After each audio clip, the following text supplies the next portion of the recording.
ಇಲ್ಲ, ಅದು ಎರಡೂ ರೀತಿ ಇದೆ.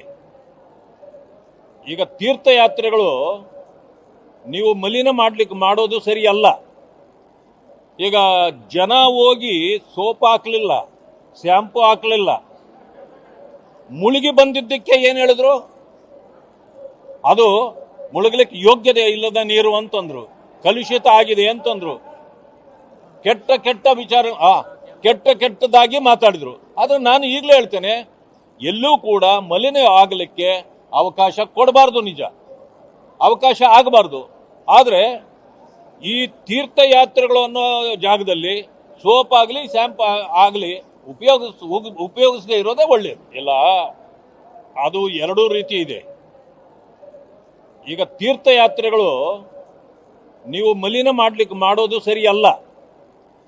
ಈಗ ಜನ ಹೋಗಿ ಸೋಪ್ ಹಾಕ್ಲಿಲ್ಲ, ಶಾಂಪು ಹಾಕ್ಲಿಲ್ಲ, ಮುಳುಗಿ ಬಂದಿದ್ದಕ್ಕೆ ಏನ್ ಹೇಳಿದ್ರು?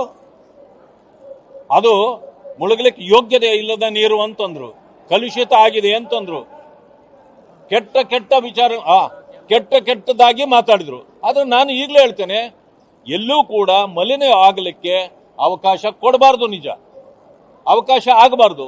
ಆದ್ರೆ ಈ ತೀರ್ಥಯಾತ್ರೆಗಳು ಅನ್ನೋ ಜಾಗದಲ್ಲಿ ಸೋಪ್ ಆಗಲಿ ಶಾಂಪು ಆಗಲಿ ಉಪಯೋಗಿಸದೇ ಇರೋದೇ ಒಳ್ಳೆಯದು. ಇಲ್ಲ, ಅದು ಎರಡೂ ರೀತಿ ಇದೆ.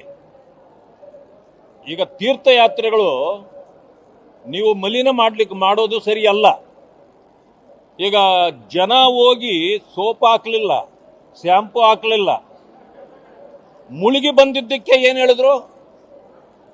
ಅದು ಮುಳುಗಲಿಕ್ಕೆ ಯೋಗ್ಯತೆ ಇಲ್ಲದ ನೀರು ಅಂತಂದ್ರು, ಕಲುಷಿತ ಆಗಿದೆ ಅಂತಂದ್ರು, ಕೆಟ್ಟ ವಿಚಾರ ಕೆಟ್ಟದಾಗಿ ಮಾತಾಡಿದ್ರು. ಆದ್ರೆ ನಾನು ಈಗಲೇ ಹೇಳ್ತೇನೆ, ಎಲ್ಲೂ ಕೂಡ ಮಲಿನ ಆಗಲಿಕ್ಕೆ ಅವಕಾಶ ಕೊಡಬಾರ್ದು, ನಿಜ ಅವಕಾಶ ಆಗಬಾರ್ದು.